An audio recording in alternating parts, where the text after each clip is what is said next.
The superficial understanding of Epicurus that we receive from popular culture might lead one to believe that Epicurus was some sort of glutton or libertine.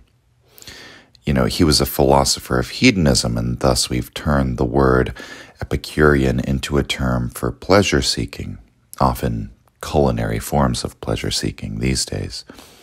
But this is a mischaracterization of the man.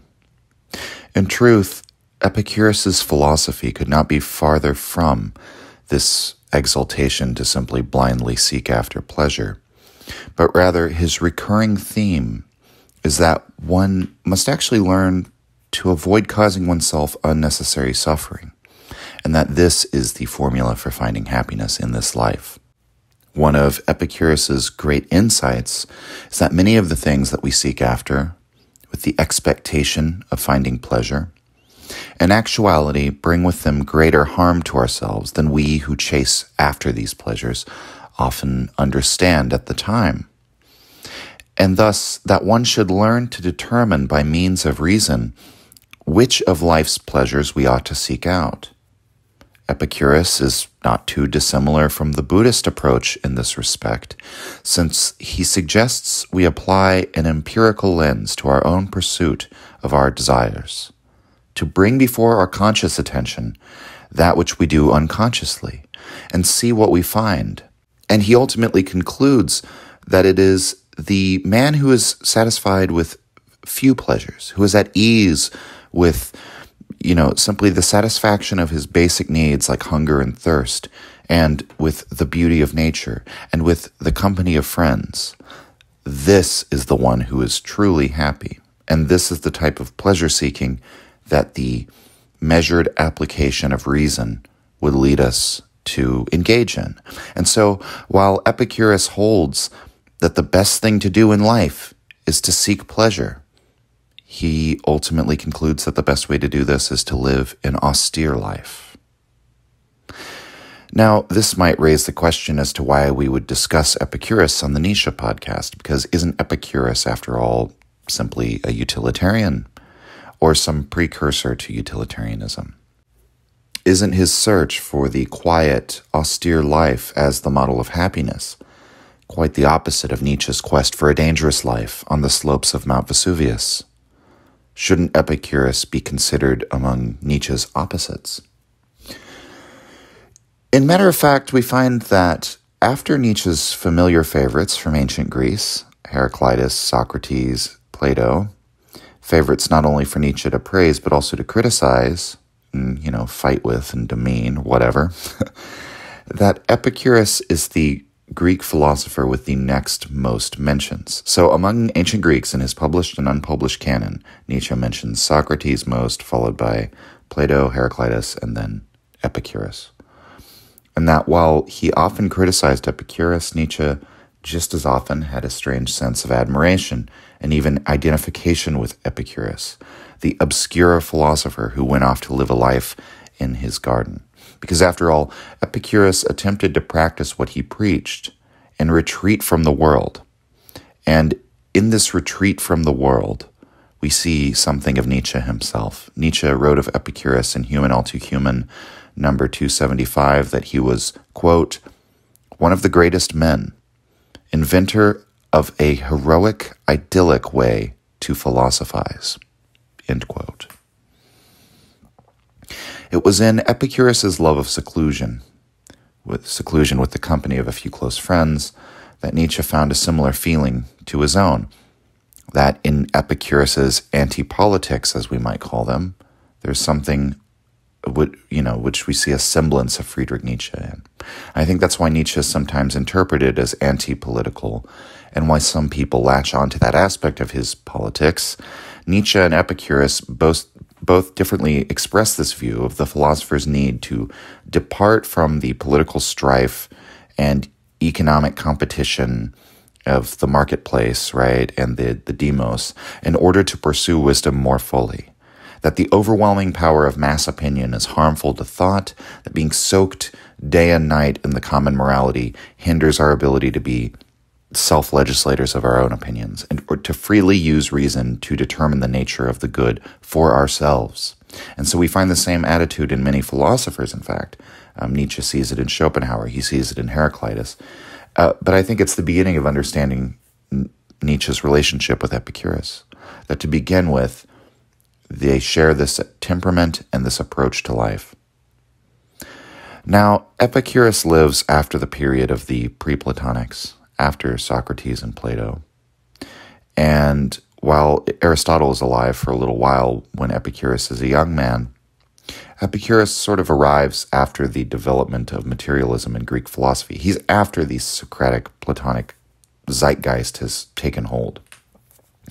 Nietzsche would have understood these developments as the creation of science in the Greek mind.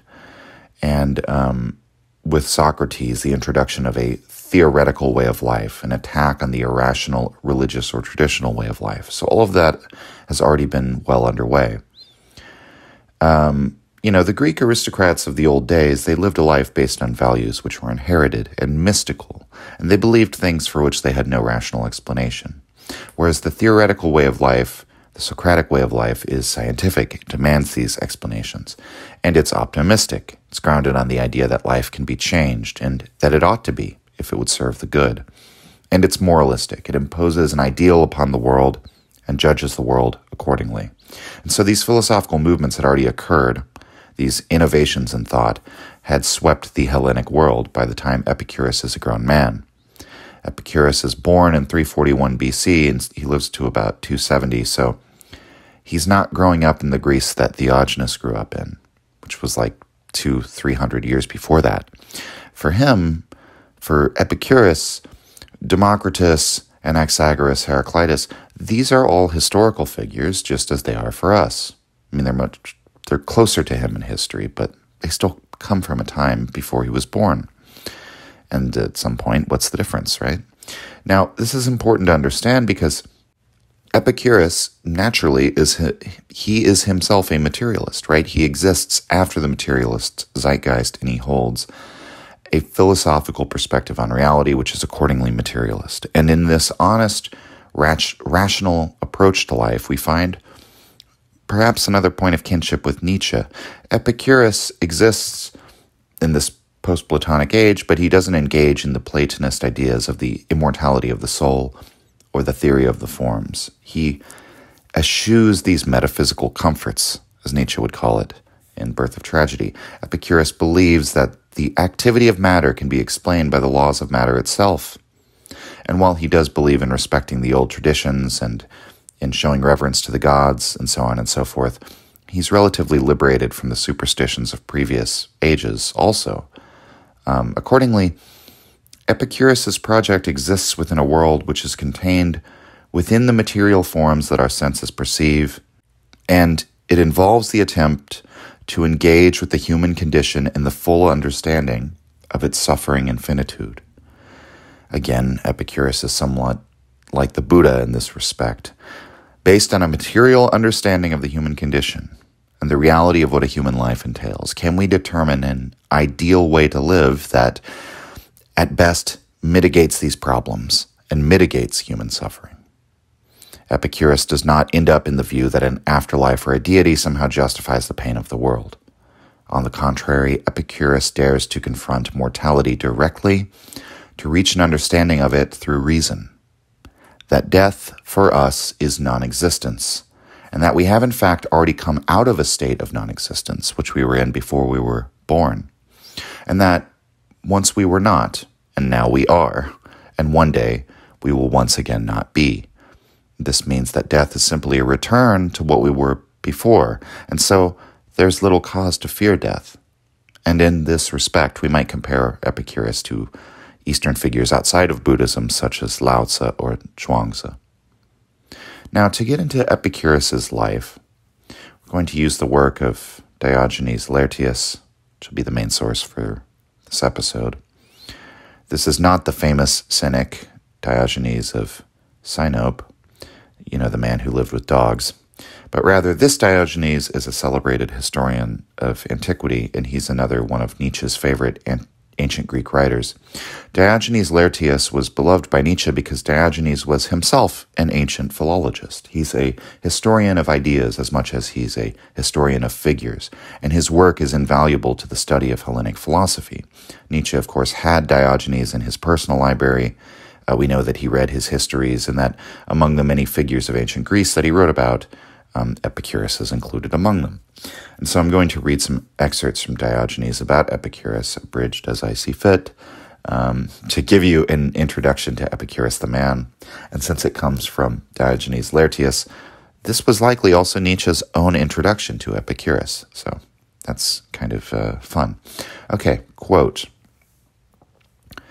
Epicurus, son of Neocles and Claristrate, was an Athenian citizen of the deme Gargetus and of the clan Philaeidi. He was raised on Samos after the Athenians sent colonists there. At 18 years of age, he went to Athens, when Xenocrates was in charge of the academy, and Aristotle was spending time in Chalcis. He went to join his father in Colophon when Alexander of Macedon had died, and Perdiccas expelled the Athenians from Samos. He spent some time there and gathered students around him, then returned to Athens again in the Archon ship of Anaxicrates, 307 BC. Up to a certain time, he philosophized in conjunction with others, but later developed the system which bears his name and taught his own distinctive views. He himself says he began to practice philosophy when he was 14 years old. Apollodorus the Epicurean says, in Book 1 of his Life of Epicurus, that he turned to philosophy because he was contemptuous of the school teachers for not being able to interpret for him the lines about chaos in Hesiod. Hermippus says that he had been a grammar teacher, but then came across Democritus's treatises and threw himself headlong into philosophy. There is abundant evidence of the fellow's unsurpassed kindness to all men. His country honored him with bronze statues. His friends were so numerous that they could not be counted by entire cities. All his followers were transfixed by the siren song of his teachings. End quote. So once again, we see the temperament of Epicurus, somewhat similar to Nietzsche's, reputation for kindness to all, and the life path of originating as a school teacher, but then becoming entranced by philosophers and becoming unsatisfied with the explanations of, given to you by the other school teachers around you. Also, Democritus was considered by Nietzsche to be one of the most important philosophers of the ancient world, as we've discussed, in some sense analogous to the physicist Boskovic of Croatia during the Enlightenment in Europe. Insofar as Democritus attempts to provide a description of the movement of all things in the universe by means of appealing to as few principles as possible, and with as few exceptions to the rule, right? Whereas other philosophers over the years, they tried to do similar things, but then they would have to come up with exceptions like, well, that form of motion isn't really explained by my theory. Maybe the gods push things around with their invisible power, right? Democritus doesn't do that. He has recourse to really only one principle, or I guess you could call it two principles, and there's no supernatural exceptions. And so, Nietzsche sees in Boskovic a similar thing. He tries to render the world into basically one mathematical formula, one law that explains all matter. And so Democritus, in Nietzsche's view, crowning achievement of Greek materialist philosophy, this is the philosopher that it first sort of sparks Epicurus's philosophical journey, according to at least one of the testimonies included in Laertius here. And we find in Epicurus's surviving writing, which consists of a few letters to his students, a similar concern with describing the workings of nature through appeal to constant explicable laws and mathematics, by appeal to as few forces as possible. We're not really going to go over any of that. There's a very long letter where it's just Epicurus sort of talking natural philosophy. It's not really relevant to Nietzsche or to the political philosophy project we're currently in, but you can look it up in Diogenes Laertius if you really want to know. Now, so Epicurus might represent the culmination, therefore, of that project of materialism in the Hellenic world then. in a moral sense, we might say, that even though Democritus and the later Pythagoreans had sort of completed the project of bringing materialism into full expression in the Greek mind, Epicurus takes the step of authoring a moral approach to life that's based on this new materialist understanding of the world. And so, while the Socratic theoretical approach to life exists within this materialist epoch, it nevertheless has recourse to fictions in order to comfort the souls of its adherents, and it pursues an idealistic course of action in which reality must be corrected, right? The Epicureans instead embrace the materialistic epoch. They eschew all these fictions, and rather than correcting the world to their idealism, they decide to adjust their expectations and their engagement with the world according to what reason tells them is the reality. So they correct their ideals to the world. Plato tries to change the world to make it acceptable to himself. Epicurus says, change yourself so that you can live well in the world. Diogenes Laertius goes on to describe the austere lifestyle of Epicurus and his followers in the same biography. Quote, Diocles says that they lived very simply and frugally. At any rate, he says, they were content with a half-pint serving of weak wine, and generally their drink was water. And that Epicurus did not think it right to put one's possessions into a common fund, as did Pythagoras, who said, friends' possessions are common. For that sort of thing is a mark of mistrust, and if there is mistrust, there is no friendship. In his letters, he himself says that he is content with just water and simple bread. And he says, send me a little pot of cheese, so that I can indulge in extravagance when I wish. This was the character of the man who taught that pleasure is the goal. He died of kidney stones, as Hermarchus too says in his letters, after an illness of 14 days. At that point, as Hermippus also says, he got into a bronze bathtub filled with warm water, asked for unmixed wine, and tossed it back. He then bade his friends to remember his teachings, and died thus. End quote. So as for only drinking water, we might remember Nietzsche himself drank only water. And, we might see another similarity in Nietzsche's admission that occasionally he spoiled himself with a glass of milk. We see Epicurus' somewhat ironic utterance that to eat some cheese every once in a while was an extravagance. It says, of course, that he and his followers drank water mixed with wine. But you have to remember, mixing your water with wine was sort of a must for ancient people. There's that line in the New Testament where Paul says to take some wine for thy stomach because, there were people so devoted to the asceticism of Christianity that they didn't drink any wine, but this was actually bad for you because the water they're drinking at this time isn't filtered, obviously. It probably comes from a river, and the water can have microorganisms and bacteria, all sorts of things in it. And so drinking a fermented beverage like wine can be essential to keep the usual microorganisms at bay, right? That you're always liable to be drinking. Keep them from making you too sick. So drinking water mixed with wine, the intention's not to get you drunk. It's like drinking a tonic or something like that. So when Epicurus asks for unmixed wine while he's dying, he's actually drinking for the sake of intoxication, to ease the pain of his death. But he prefers bread and water, right, in his normal life. And his philosophical community of friends and disciples purposely does not share property in common. That's the kind of thing that cults do. And of course, there's never any property actually in common. It's always managed by someone, right? Or guarded by someone or administrated over by someone. And in actual practice, that is who has ownership of the property. And so maybe that kind of thing was fine for Pythagoras, who was basically a cult leader, but Epicurus wants to avoid it and remain simply friends and not the leader of some sort of religious movement. So now, understanding who he is in a rough sketch of his life, we'll look at one of the very ancient collections of the maxims of Epicurus concerning his principal doctrines. The veracity of all of these maxims coming from Epicurus' hand is, from what I understand, a bit questionable, but the sections I'm going to read are more or less found in some form or another in his extant letters. These are just sort of the aphoristic forms of his ideas. In the second of his principal doctrines is an aphorism that can serve as more or less a commentary on Epicurus's death. Epicurus says, quote, "Death is nothing for us, for what has been dissolved has no sense experience, and what has no sense experience is nothing for us." End quote. It's very straightforward. Quite simply, you will have no sensation of being dead, nor sensation of anything after death.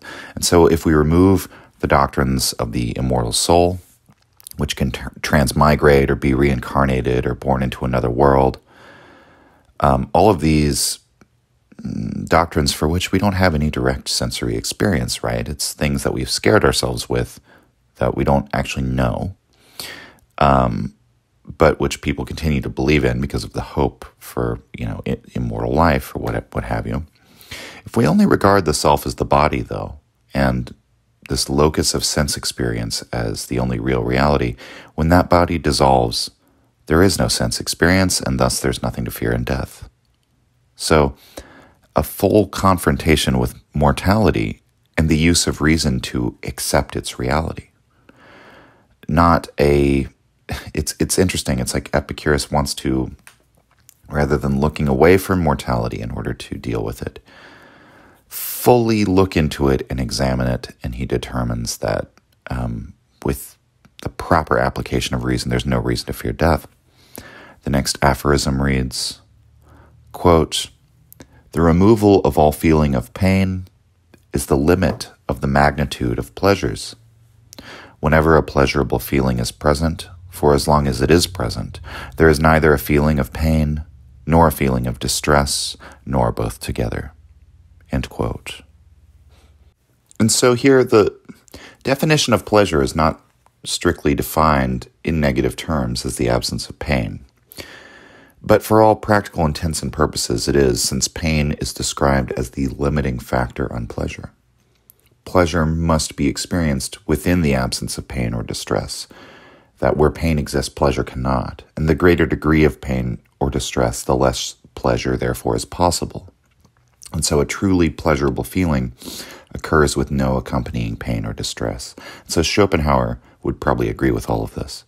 To seek pleasure means to seek the elimination of pain, first and foremost, and that therefore any pursuit of pleasure which does not make the elimination of pain its first goal will be in some sense futile, because pleasure won't be possible. And so, by extension, Epicurus offers us this fifth among these aphorisms, quote, "It is impossible to live pleasantly without living prudently, honorably, and justly. And it is impossible to live prudently, honestly, and justly without living pleasantly. And whoever lacks this cannot live pleasantly." End quote. This is a point of agreement with Plato, that Epicurus sees the good life as being required for one's happiness, the good life in the Platonic moralistic sense almost, that the unjust man cannot truly be happy. The reason why is that a life in which one has acted unjustly toward others, caused others harm or suffering, cheated, lied, stolen, or in some way transgressed against other people, such a person creates enemies, and they're always worried about their past misdeeds being, recompensed in some sense, right? Or you'll have run afoul of the law, and then you're, worried about the power of the state coming down upon you. But even just sort of living dishonestly, right, if not necessarily as a criminal, Epicurus says it's impossible to live pleasantly. We might recall just the truism, the old adage that all the things, I forget exactly how it goes, but it's like telling the truth is simple and lies are always complicated, maybe is the simplest form, that, you have to remember all of your lies, and so you can't live with that sort of natural ease anymore when you're not living in the truth. And so if one lives without these things, he can't ever be truly at peace, because you're always living in fear and one of your enemies finally catching up to you, or running afoul of the law, or, keeping track of all your lies, right? So Epicurus writes in his Maxims, quote, "Injustice is not a bad thing in its own right, but only because of the fear produced by the suspicion that one will not escape the notice of those assigned to punish such actions." End quote. here we see a very interesting departure from Plato, right? So that was the similarity, is that they sort of recommend the same mode of living, roughly speaking, in the broadest, most moralistic terms, right? But here, in saying that injustice is not a bad thing in its own right, Epicurus sort of commits a cardinal sin of Socratism, right? He basically tells us that it's the mal effect on our own ability to live at ease that is caused by acting unjustly that we should avoid. It's the way in which our own unjust actions limit our own ability for pleasure that we should really avoid injustice. And he doesn't, in this way, injustice or justice are still subordinate to the concept of pleasure as the highest good, right? Whereas for Socrates and Plato, justice is, roughly speaking, the highest good. Justice, or the good itself, you might say, but we don't need to get further into those semantics. There's a whole episode on Plato's Republic. It's worth noting that, this is like proof of the case that Epicurus holds prudence higher than philosophy. And he's pragmatic enough to imply that this applies to both earthly and heavenly punishments. That the prudent person is pious toward the gods as a means of covering all his bases, so to speak, and being able to live free of fear of divine punishment, just as not committing injustices against your fellow man allows you to live free of the fear of earthly punishment. And so prudence here, in a broader sense, means being responsible and taking measures to provide for all reasonable possibilities, right? That otherwise you'll always be worried about some way in which you were negligent, and that something could go wrong and you'll be to blame for it then because you didn't take the proper measures. But what I mean when I say that Epicurus holds prudence higher than philosophy is that he's sort of saying finding the ultimate truth of whether the gods really need to be propitiated in this way or whether there really are gods, that's not what he is concerned with. He's concerned with finding the most prudent course of actions so that you can live the most pleasurable life, so that your mind can be most free of distress. How do we make our minds most free of distress? It's not by seeking the actual truth, right? It's seeking the truth in the sense that is objective, external to you, and so on. That actually has nothing to do with what Epicurus is talking about, with the pursuit of his good, which is pleasure. And so it's a very important insight, I think, of the relation between truth-seeking and pleasure, or truth-seeking and danger, right, to the self or to the mind, which is a topic we've talked about ever since the beginning of the podcast. And so Epicurus writes, quote, "The man who has made the best arrangements for confidence about external threats is he who has made manageable things akin to himself and has at least made the unmanageable things not alien to himself. But he avoided contact with things for which not even this could be managed, and he drove out of his life everything which it profited him to drive out." End quote. So that's true prudence. Drive out of your life everything which it is profitable to you to drive out. Not profitable in an immediate sense or a base sense, but in the long-term, grander sense, right? In seeing everything one pursues as the cause of one's own future condition. What are you including within your life right now that is not profitable to you, that in the long term will take a heavy toll? These are often our vices, and oftentimes we don't find that we have the strength to drive them out completely. And so Epicurus's hope is that bringing this into the awareness of our wisdom, we can see how these apparent pleasures will turn into pains or carry pains with them. And thus that out of the same desire that actually drives mankind, the desire to seek to expand the limits of our own pleasures, we will paradoxically begin to naturally seek after a simpler life with less dependencies, less costs to ourselves or to our own health. Epicurus elaborates upon this in his letter to Menoetius, where he writes, quote, "Prudence is the principle of all these things and is the greatest good. That is why prudence is a more valuable thing than philosophy, for prudence is the source of all other virtues, teaching that it is impossible to live pleasantly without living prudently. For who do you believe in better than a man who has pious opinions about the gods, is always fearless about death, has reasoned out the natural goal of life, and understands that the limit of good things is easy to achieve completely and easy to provide, and that the limit of bad things either has a short duration or causes little trouble?" End quote. What he means by that last line is that he argues that the worst pains in life are short and intense, whereas the milder pain is mild. The more drawn out pains tend to be milder. The short, brief pains tend to be where we have really intense experiences of pain. And so that's his way of sort of downplaying both types of pain that we could possibly endure. It's all transitory, right? He tends to emphasize that element.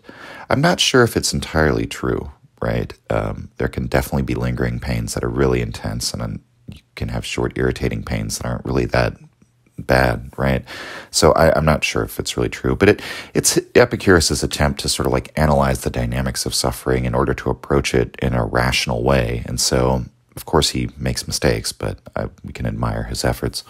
Further down, Epicurus writes that the wise man, quote, thinks it is better to be unlucky in a rational way than lucky in a senseless way, for it is better for a good decision not to turn out right in action than for a bad decision to turn out right because of chance.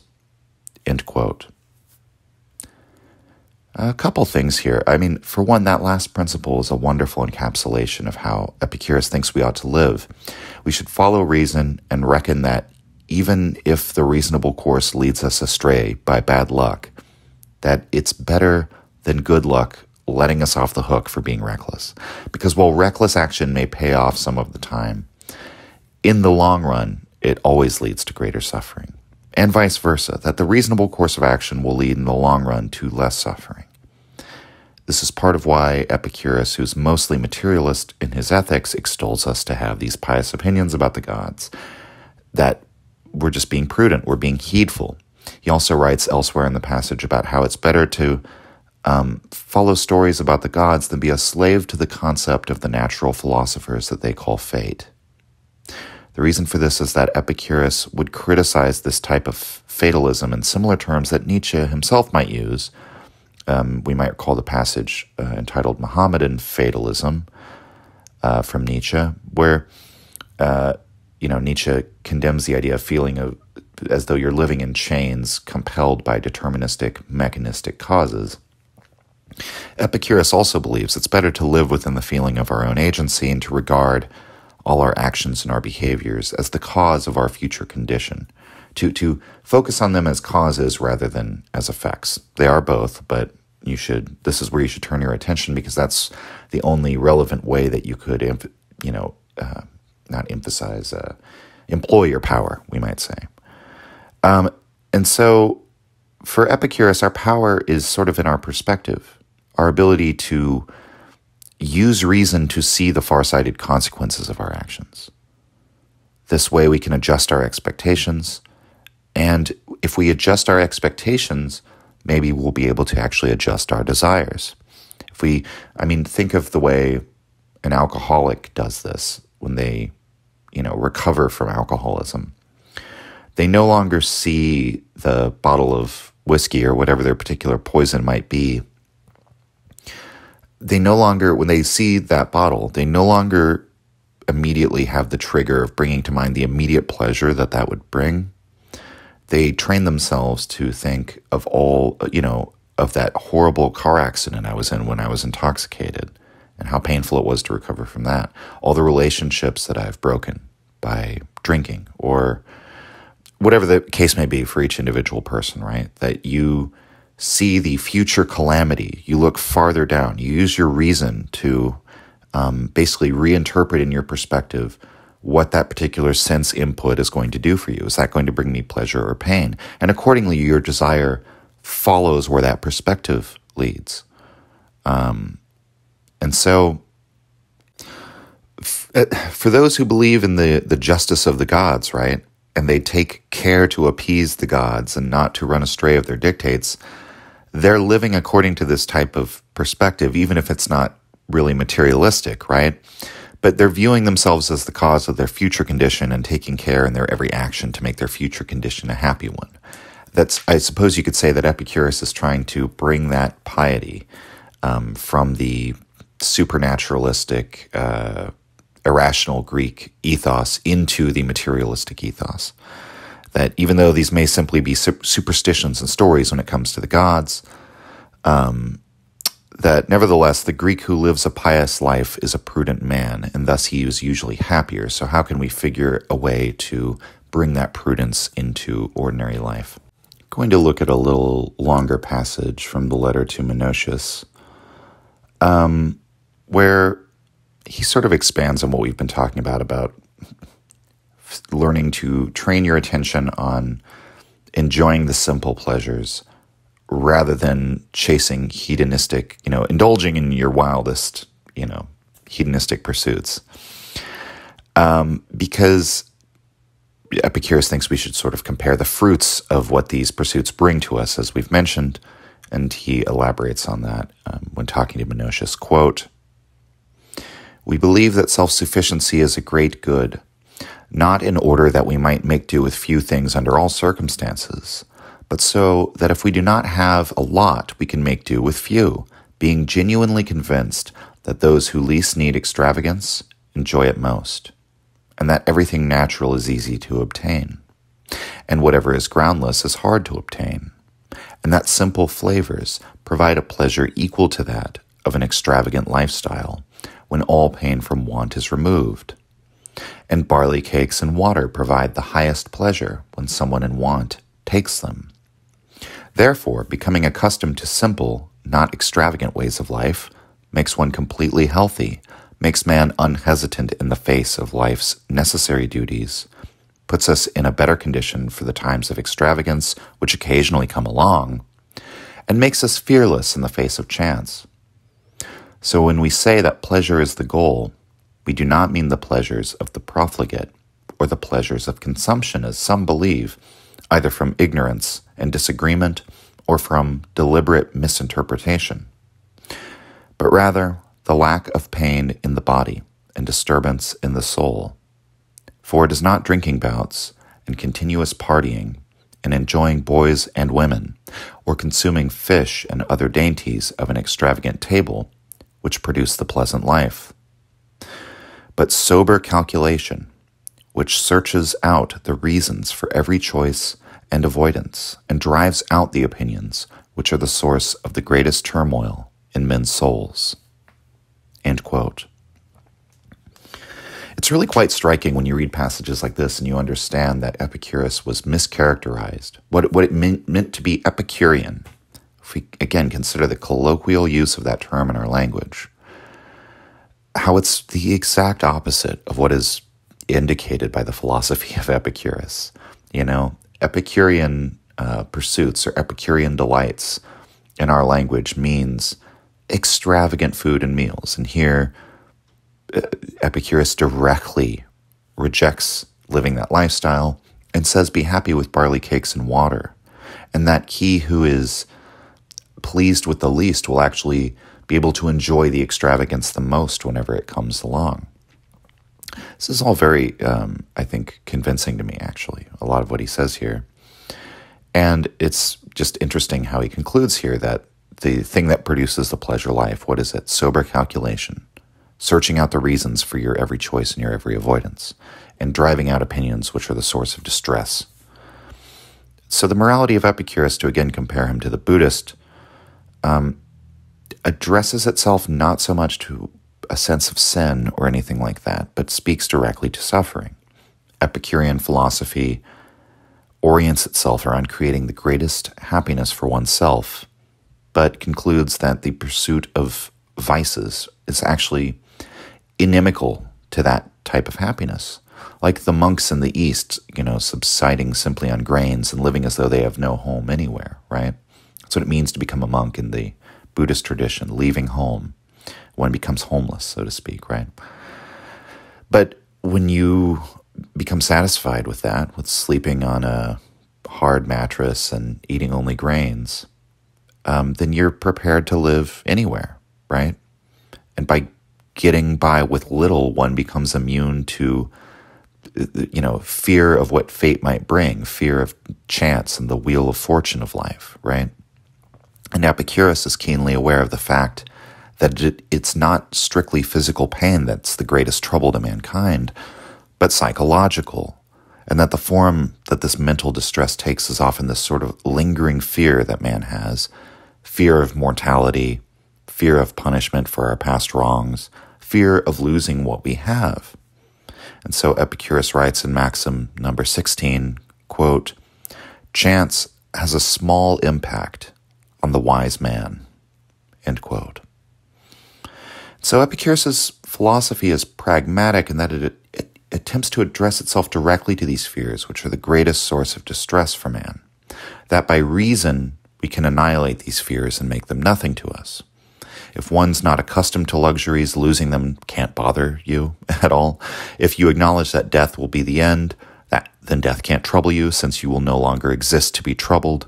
If there's an afterlife, you'll have lived justly and have nothing to fear from the judgment of the gods. And so the goal of Epicurus's philosophy, in a very profound sense, is aimed at removing the things that hinder our enjoyment of life, which would naturally take place if not for these sources of distress. These are just things that impinge on our ability to feel a natural happiness. And so Epicurus is perhaps even more admirable from the Nietzschean perspective, because in all of this, one doesn't get the sense that Epicurus hates life or wishes to condemn life. It's actually quite the opposite, that unlike Schopenhauer or the Buddhists or even the Platonists and later Christians, Epicurus seems to genuinely love this life and all of these, he blesses the things that are possible within life, and he doesn't wish to remove himself from this world, but to find the zenith of happiness which is possible within it. Does that sound familiar, right? That's the pursuit of Faust. Only Epicurus thinks it's found in very... Epicurus is sort of like when Mephistopheles tells Faust, if you want to live a very long time, by 80 you would still be young if you were living the simple life of a farmer, right? Just toiling away in your field and subsiding on few pleasures and living an austere life of, quiet labor and, peace with nature. And Faust is like, I'm not really interested in that. Can't we just use a potion to make me younger? And Mephistopheles is like, sure. So anyway, for Epicurus, the zenith of human happiness is the obscure life, the quiet life, the life in seclusion. This will be a life free from all of these disturbances, free of the distress which imposes a limit on our happiness. This is the most just way to live also, because one impedes the least on others. And it's also the most prudent, because that keeps one away from opportunities for harm. And so Epicurus writes in Maxim 14, quote, "The purest security is that which comes from a quiet life and withdrawal from the many, although a certain degree of security from other men does come by means of the power to repel attacks and by means of prosperity." End quote. I find this a sober analysis, because Epicurus suggests, you can also attain security via power or wealth or privilege, that the life of the obscure man who bothers no one and simply makes do with very little, that could still be a vulnerable life. You can imagine a situation in which you might not have the power to stop something which is unjust being done towards you or someone you care about.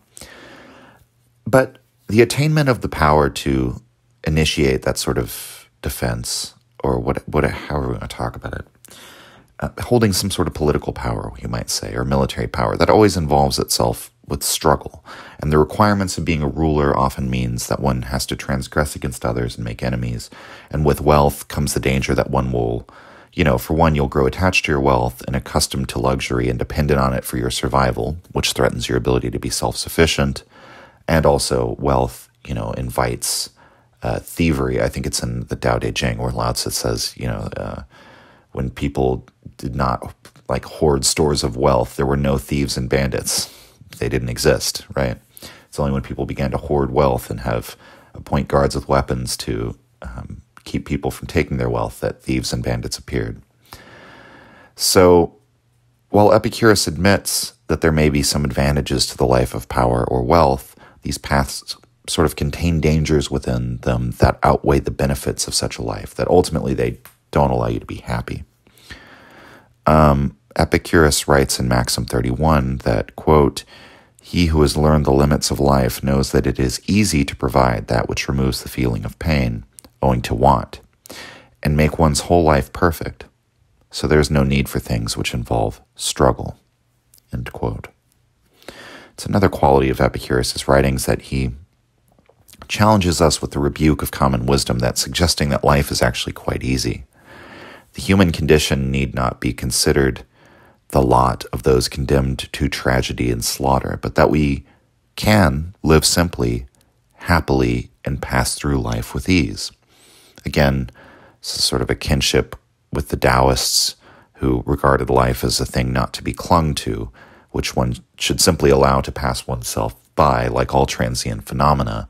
But at the same time, the Taoists didn't have any hatred for life. They seemed to love life and nature without clinging to it, was the goal, right?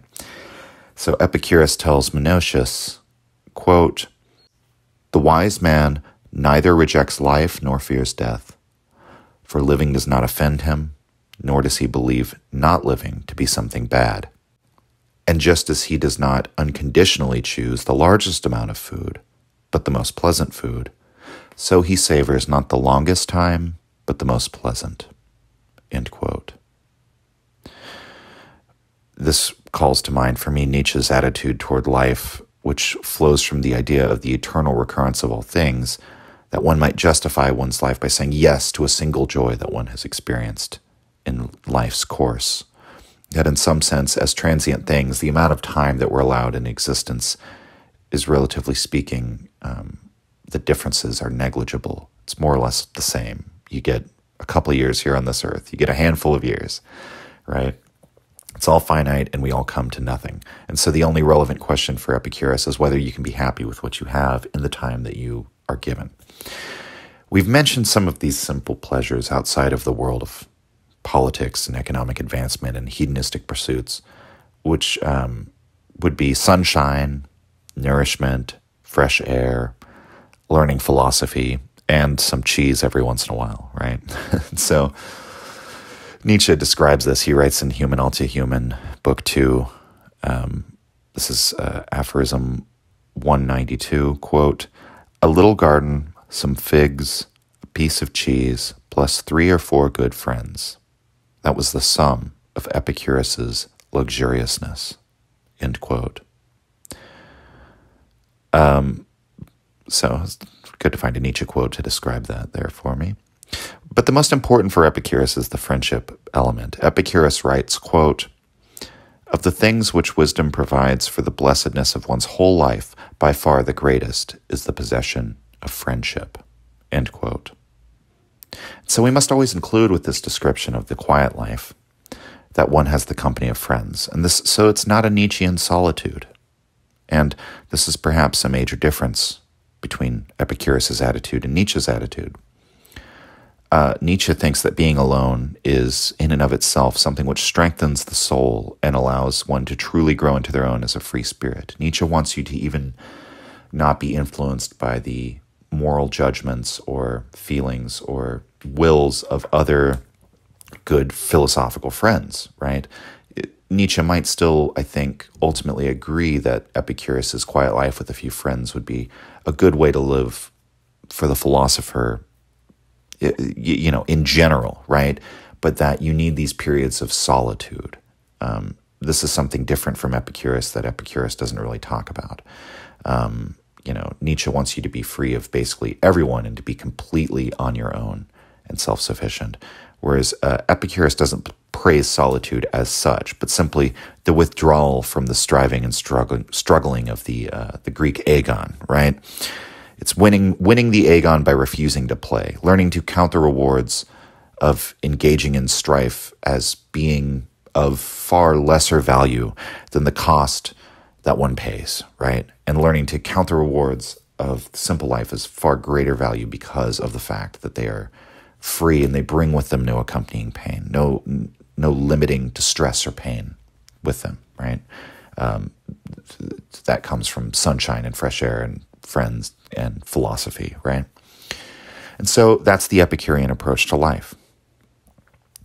Now, Nietzsche's relationship with Epicurus, which we're going to sort of spend the rest of the episode talking about, even though I've kind of been talking about it throughout, but it's because it's not as straightforward as we might like it to be, because we've mentioned Nietzsche has fundamental disagreements with Epicurus in terms of the value system that Epicurus arrives at. Nietzsche rejects the conception of pleasure and pain as ends within an ethical system. Nietzsche also believes that happiness is actually found in strife, not limited by it.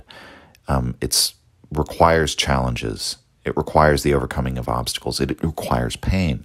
And so pain is not so much a limiting factor as it is like a multiplier, perhaps.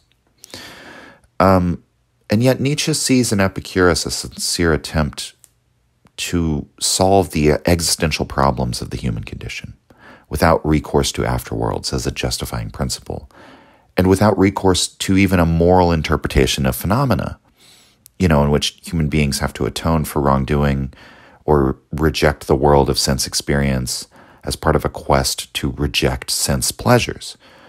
On the contrary, Epicurus is unabashedly in favor of pleasure, and his goal is happiness within this world of sense experience. And as we've mentioned, he doesn't have that moralistic, truth-seeking element that comes out of Socratic philosophy. Prudence is higher than philosophy in the Epicurean view, and thus pleasure is higher than justice, even. And he doesn't have that, desire to do away with pleasure altogether, therefore in favor of some higher principle. Now, we may call to mind the Gay Science, section 12. This is where Nietzsche argues that the goal of science is to give man the greatest possible pleasure in life with as little possible pain. But Nietzsche then raises the question of whether pleasure and pain are so intertwined in our experience of them, so interdependent in order to be even comprehensible to us, that to minimize one is to minimize the other, or that to maximize one is to maximize the other, meaning that to ascend to the highest pleasures of the heavens, one would have to know the most distressing pain unto the death. That's how Nietzsche puts it. This is Nietzsche's dangerous perhaps, which he raises here, without really pressing the argument much beyond simply posing it as a question. But we can glean from a lot of his notes in Will to Power that Nietzsche does believe that some relationship like this between pleasure and pain actually exists, and that therefore he says that we can at least say in favor of the Stoics in comparison to Epicurus, that they understood that by giving themselves as little pleasure as possible, they would also be reducing their own experience of pain. And so what are the implications of Epicureanism? Well, Epicurus's negative hedonistic model could perhaps fit with what Nietzsche says the Stoics get correct. The need to see the conflict with pain in negative terms, right? In terms of removing suffering being the primary human activity or primary moral activity rather than adding pleasure, right? But nevertheless, Epicurus does believe that what we would call a pleasurable life is possible, that it is attainable for us to live as pleasantly as a human being could live. And so perhaps Nietzsche could be interpreted as saying that the Stoics are more accurate in presenting a life free of pain as being neither happy nor unhappy. That if you remove suffering, you remove pleasure, and it ends up being a sort of dispassionate life.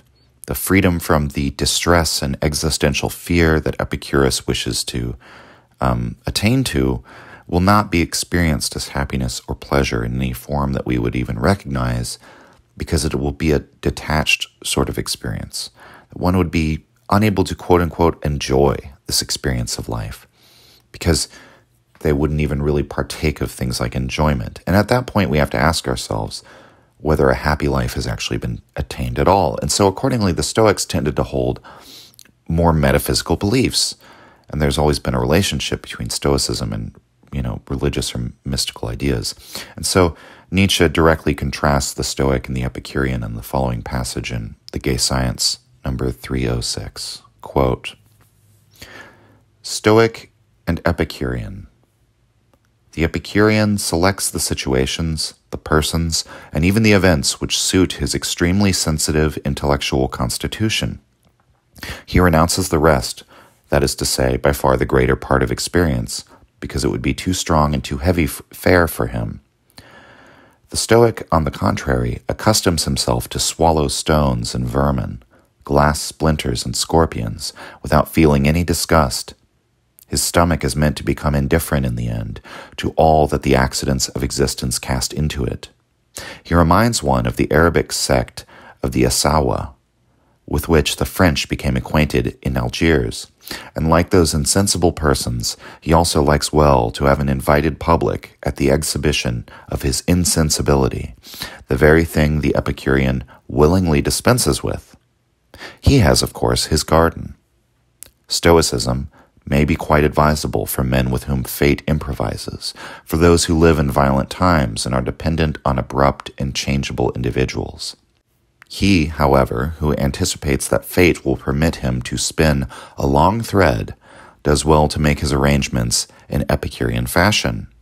All men devoted to intellectual labor have done it hitherto, for it would be a supreme loss to them to forfeit their fine sensibility and to acquire the hard, stoical hide with hedgehog prickles in exchange.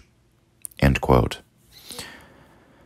So it's interesting because Nietzsche clearly thinks that the stoical approach to life is better suited to confront the changing tides of fate, and that in particularly volatile times one would do well to become a stoic, which he describes as being like someone who has to, they endure the worst privations, right? The most disgusting or horrifying circumstances, to become totally indifferent to it. Because a large part of Stoicism is learning to control your outer appearance and to, in some sense, manifest that indifference toward circumstances outwardly, even if one does not have a complete indifference internally, right? Because we all have fear, we all have disgust, we all have irritation, anger, annoyance. But by not displaying these states, we gain a sort of power over ourselves, that no matter what happens, at least one has the power to control how we outwardly manifest our behavior and our bearing in the world. And so, in contrast, the Epicurean, it must be said, still holds to an ideal set of circumstances for where the happy life can be found, because he has his garden, right? It might be very easy for an Epicurean to go through life with that sense of ease if one has a little garden in the countryside and some good friends. But Nietzsche perhaps understands, especially during the time when he's writing The Gay Science, that one doesn't always have the luxury of friends, that friends can fall out with one another, right? As happened to Nietzsche. And furthermore, he seems to recognize here that having the privilege of a little garden is not something that can be guaranteed. That you treat that as a simple and austere life. Not everyone has the luxury of a simple life. The Stoic is in fact better suited to confront whatever it is that fate's going to throw at him, because in some sense he's given up the luxury of even seeking happiness. And so notice that Nietzsche's indication that men of intellectual labor often find themselves leading the Epicurean life. And given how Nietzsche understood the nobility of the spirit, the kind of way of life that he saw the philosopher as emerging from, this isn't exactly an insult to Epicureanism or a statement that Nietzsche doesn't approve of it. Because the idea that one should have to learn to be indifferent to swallowing every, scorpion and whatever, shard of broken glass, every ill circumstance that one encounters, that indicates that you have fallen out of or have never been in a state of power or health where you wouldn't have to endure these things. And so Nietzsche still in some sense identifies more with the Epicurean perspective, I would say, because he thinks that ideally the philosopher will be allowed the more Epicurean lifestyle, that every philosopher, every man of intellectual labor so far has done this, and that the stoical life of hardship doesn't actually produce better men or ideas. It produces ideas about afterworlds, right? That a life in which one learns to endure hardship does not produce a viewpoint that is charitable toward living. And again, Epicurus's love of life is one of the things he actually has going for him in Nietzsche's eyes. So it's not necessarily an insult, but it's very important, the concrete things Nietzsche says in his description of what kind of lifestyles will produce the Stoical versus Epicurean take on life, right? Nietzsche offers us another nuanced criticism of Epicureanism in the Gay Science, section 17. He doesn't mention Epicurus by name, but he does discuss the practice of reinterpreting one's circumstances in order to find happiness in them. Again, this is rather than the Stoical abandonment of the pursuit of happiness, the Epicurean quest to find happiness in the austere life. Quote, motivation of poverty. We cannot, to be sure, by any artifice, make a rich and richly flowing virtue out of a poor one, but we can gracefully enough reinterpret its poverty into necessity, so that its aspect no longer gives pain to us, and we cease making reproachful faces at fate on account of it. It is thus that the wise gardener does who puts the tiny streamlet of his garden into the arms of a fountain nymph, and thus motivates the poverty. And who would not, like him, need the nymphs? End quote. The reference to the garden at the end here is not only the name for Epicurus's school, the garden, but also a sort of metaphorical description of what the ideal Epicurean life is like, and so that's why I think it's implicitly a reference to Epicurus. Here Nietzsche hints at the enchantment of the world as being a necessity and suggests that the Epicurean valuation of which pleasures are worth pursuing might not be a strictly rational analysis, but a sort of post hoc justification for one's life and character, right? Reinterpret one's poverty into a necessity. That having felt oneself unable to wage war in the social sphere, in the agon of Greek society, feeling oneself more at home in the non-threatening life of a philosopher, which means to feel oneself to be weaker and inequipped for the power struggle, right? One then reinterprets just such a life as the only reasonable way to live, and as a matter of practical and moral necessity. So this is more of a critique of Epicurus, I think, even though he's not mentioned by name, than the previous passage was. One of Nietzsche's more infamous critiques of Epicurus is found in Beyond Good and Evil, where he further applies this method of psychologizing, of looking for the motivations behind what a figure such as Epicurus wrote and how he lived, and speculating about what selfish, irrational, and unconscious desires were behind it all. Because that's the whole MO of the beginning of Beyond Good and Evil. Basically dispel this notion that philosophers are simply, they're out there trying to consciously use reason to simply discover the truth, that in fact their philosophy is motivated by drives and instincts, just like every other behavior is motivated by. So he does the same to Epicurus. And what's remarkable about the following passage is that, as we've just discussed, Nietzsche would consider Epicurus to be a far more honest philosopher than Plato. He calls Plato boring. He says that Plato was a frustrated utopian who couldn't realize his political ideology in reality, whereas Epicurus has the advantage of having sort of christened the life that he actually led as being a blessed life, as being the good life, right? For directly addressing himself to the real concerns of humanity and living in such a way as to confront these concerns. And yet, Nietzsche still perceives in Epicurus a bitterness towards Plato and Platonism. So this is Beyond Good and Evil, section 7. Quote, how malicious philosophers can be. I know of nothing more stinging than the joke Epicurus took the liberty of making on Plato and the Platonists. He called them Dionysio-Kolakes. In its original sense, and on the face of it, the word signifies flatterers of Dionysius. Consequently, tyrants, accessories, and lickspittles. Besides this, however, it is as much to say they are all actors. There is nothing genuine about them, for Dionysio-Kolakes was a popular name for an actor. And the latter is really the malignant reproach that Epicurus cast upon Plato. He was annoyed by the grandiose manner, the mise en scène style of which Plato and his scholars were masters, of which Epicurus was not a master. He, the old school teacher of Samos, who sat concealed in his little garden at Athens and wrote 300 books, perhaps out of rage and ambitious envy of Plato. Who knows? Greece took 100 years to find out who the garden god Epicurus really was. Did she ever find out? End quote. So it was interesting bringing in this passage to talk about, because in some sense this passage is really more significant in light of Nietzsche's broader project in Beyond Good and Evil. Again, dispelling the illusion that philosophers are producing ideas out of the lap of being from a strictly logical process, from a disinterested mode of thought, right? That's the main thing. That he disagrees that our abstract philosophical thoughts are disinterested, and that rather philosophy is an expression of one's psychology, one's unconscious psychology, which flows directly out of the physiology, right? And that it is an involuntary and unconscious memoir.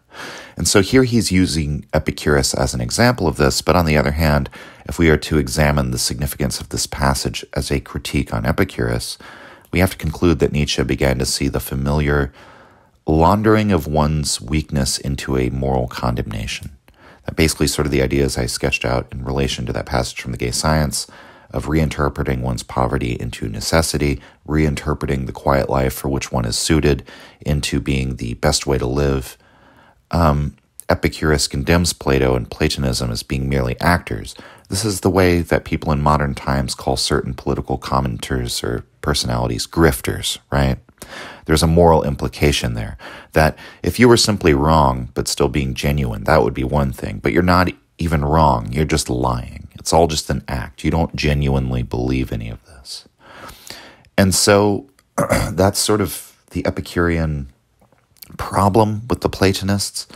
And I think maybe there's another difference there with Nietzsche, because I think Nietzsche would believe that Plato genuinely did believe in the things that he wrote. I think Nietzsche is more likely to say that the appearance is the actual reality. And so he sees something of a bitterness in Epicurus there, probably because of Plato being the ascendant philosophy and Epicureanism never really attaining that same level of, philosophical dominance, we might say.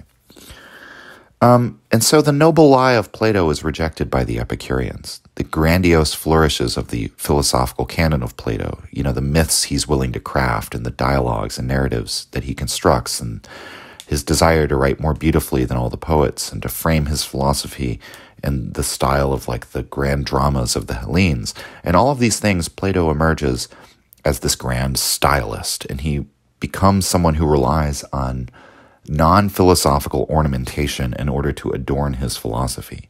And so there's something perhaps manipulative about Plato, something which is less than wholesome.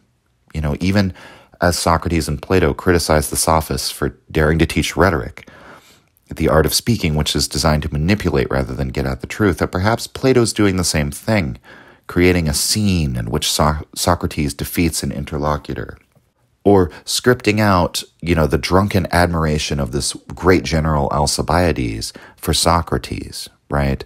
This beautiful,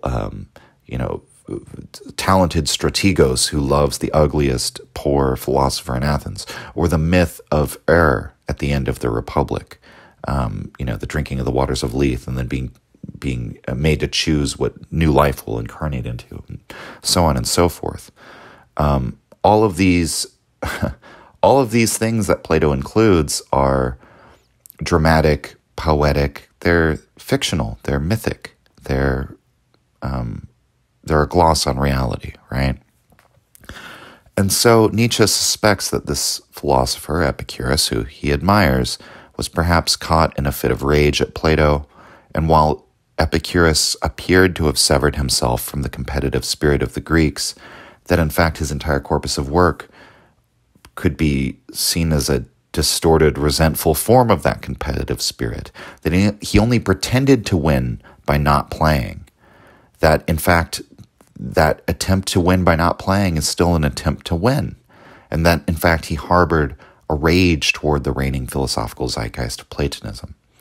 Though Nietzsche's tone here, it must be said, does indicate ultimately we can never be certain. And again, in the context of Nietzsche's broader project, and this is very significant, he'd written in Human All Too Human that Epicurus seemed to him to be rather un-Greek, And perhaps it's the very fact that Epicurus had rejected striving, the jealousy, the competitive spirit that seemed to be the essence of Hellenic society to Nietzsche. We'll examine a similarity between Nietzsche and Epicurus, though, that will best explain his more positive view of Epicurus, even though at face value they seem to disagree on a great many things. And that is Epicurus's ability to confront death with fearlessness so that we can better love life, right? There's a section in Daybreak, Aphorism 72, where Nietzsche describes the progression of the various afterworlds that man invented. Nietzsche there claims that the numerous cults of the Roman Empire, in their vying for power over the minds of men with one another, had to invent powerful means of compelling belief or attracting followers, and one of those means was the invention of hell. Christianity, therefore, had the idea of hell ready-made within the Roman Empire, even though this belief was more commonly found among the fringe cults, and that, in fact, since time immemorial, the average respectable Roman citizen would not have feared death. This was a relatively new thing that sort of took over with the Christian zeitgeist, but it's sort of like been gestating inside of Rome as part of this religious competition. And so even when the materialist philosophy started by the Greeks came to Rome, the Epicurean belief system came with it, and it instructed the educated men not to regard death as anything to fear. And so Nietzsche mentions, actually to skip to another quotation that's not in Daybreak, but in the Antichrist, I wrote this down, Nietzsche says, he says, quote, Epicurus would have won. Each respectable mind was Epicurean in the Roman Empire, and it's done. Then Paul arrives on the scene, end quote. And so to get back to the passage in Daybreak, Nietzsche traces things from this time where the nobility in Rome were essentially Epicurean. He traces this through to what he calls the un-Jewish idea of hell, introduced into Christianity by barbarians and death cults, right? Until finally modern science arrives and has the virtue of liberating us from this notion. So this is the end of Daybreak, Aphorism 72. Quote, hell became a very useful tool in the hands of the missionaries. Then arose the new doctrine that even the sinners and the unsaved are immortal, the doctrine of eternal damnation, which was more powerful than the idea of a final death, which thereafter began to fade away. It was science alone which could overcome this idea, and at the same time brushing aside all other ideas about death and an afterlife. We are poorer in one particular. The life after death has no further interest for us, an indescribable blessing, which is as yet too recent to be considered as such throughout the world. And Epicurus is once more triumphant, end quote. And so I brought in that passage from the Antichrist because Nietzsche thinks that the opportunity was sort of missed in ancient Rome, that he sees something implicitly good about the fact that all the Roman nobility were becoming Epicureans, and then Paul arrives with this religion that takes the hell doctrine and imprints it onto everyone's minds, and it's like maximal state of distress, right? And living in fear, being God-fearing, becoming a virtue, right? Making the life that we actually experience completely unpleasant and terrible. So it's the defeat of Epicurus. But now, in our own time, science represents this power. Science is very problematic to Nietzsche, but again, it represents this power to defeat, to reshape the mind and defeat an idea like the afterlife or hell. And this is an indescribable blessing which is too recent to be considered as such throughout the world. So like with the God is dead idea, the true effect of the afterlife disappearing has not yet been felt on the European mind. But once it is fully understood, Epicurus will once again be triumphant. And so, as Nietzsche wrote elsewhere, he thinks it would be a great boon to man the less we are required to think about death and to spoil the brevity of life with distress about an afterlife. And so in this respect, he sees the coming of a more scientific understanding and in, this Epicurean triumph as a good thing. And a particularly illuminating comment by Nietzsche can be found in the Gay Science, section 45, entitled plainly, Epicurus. Quote, "Yes, I am proud of perceiving the character of Epicurus differently from anyone else, perhaps, and of enjoying the happiness of the afternoon of antiquity in all that I hear and read of him. I see his eye gazing out on a broad whitish sea, over the shore rocks on which the sunshine rests, while great and small creatures play in its light, secure and calm, like this light in that eye itself. Such happiness could only have been devised by a chronic sufferer, the happiness of an eye before which the sea of existence has become calm and which can no longer tire of gazing at the surface and at the variegated, tender, tremulous skin of this sea. Never previously was there such a moderation of voluptuousness." End quote. So I think that's a wonderful summary from Nietzsche. Epicurus is the avatar of a moderated voluptuousness, of a sensuous love of life, which is expressed with a supreme Greek power of moderation. Where Epicurus is lacking in the Greek drive to surpass his rivals, he overflows with that Greek talent for self-mastery and self-overcoming. He's a chronic sufferer, Nietzsche charges, but he devises himself a happiness all the same. And that's not too different from the task of Nietzsche himself, by the way, a chronic sufferer himself of migraines who had to devise a world interpretation that would allow him to be happy with such a life of suffering. And so that's perhaps why Nietzsche is allowed to see Epicurus differently from anyone else, or at least he claims, because they are the same in that respect. They have to make a reality of suffering good for them. We're going to look at one final passage, and I think this shows it's a perfect one to end on because it's like an affectionate ambivalence that Nietzsche might have toward Epicurus. Epicurus's approach to life is joyous, it's admirable and respectable, but is in some sense a response to the destruction of our past ideals, which is always somewhat bittersweet. It's a reconciliation with reality, but one which is in some sense a consolation prize for those of us who see no advantage for ourselves in the agon, in the social competition. And perhaps best of all, it's a non-moral or rather non-idealistic approach to all of this. Nietzsche sees in all of us moderns something of Epicurus, meaning that we have to reckon with Epicurus whether we like him or not. So here's the passage from the Gay Science entitled, "Why We Seem to Be Epicureans." Quote, "We are cautious, we modern men, with regard to final convictions. Our distrust lies in wait for the enchantments and tricks of conscience involved in every strong belief, and every absolute yea and nay. How is this explained?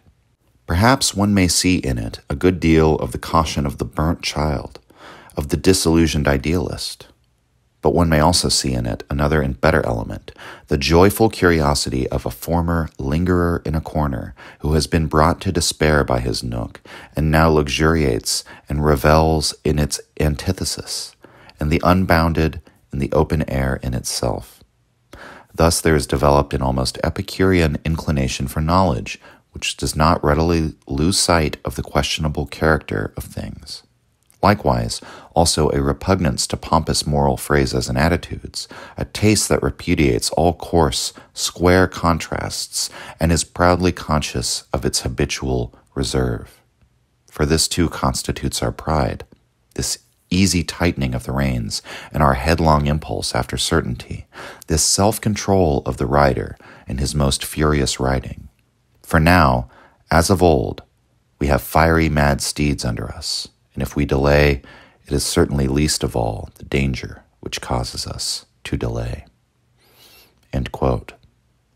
And so, the one sense in which the word Epicurean that we use it today is actually accurate is that the Epicurean is discerning about what kind of pleasures he wants to take in. Nietzsche says, we seem to be Epicureans now, we modern men, we modern pursuers of the intellectual project, philosophical project, because we've learned to be more discerning, to be more like the Epicurean, far-sighted in terms of what we might call our philosophical pleasures, of what we choose to take certainty in. We are more reserved. We don't rush as headlong as we always do, right? We always have we have the same mad, fiery steed riding under us. This is very classic Nietzschean metaphor for the impulses, the instincts, the drives, of which we are the rider upon. But we're more like Epicurus because we're tightening the reins a little bit and becoming more conscious and cautious of what we ought to pursue philosophically. This is another possibility that Nietzsche sees arising from the decline of religiosity. And again, for Nietzsche, this is a compliment. And so we seem to be Epicureans, we moderns. That is Nietzsche speaking positively about the modern philosophical zeitgeist, so to speak. And so, in conclusion, we've covered Epicurus at this particular point in the podcast because we're proceeding through Greek political thought in a relatively chronological order, at which point Epicurus slots in nicely, but he also reveals to us what I've called the anti-political perspective, which nevertheless has political implications.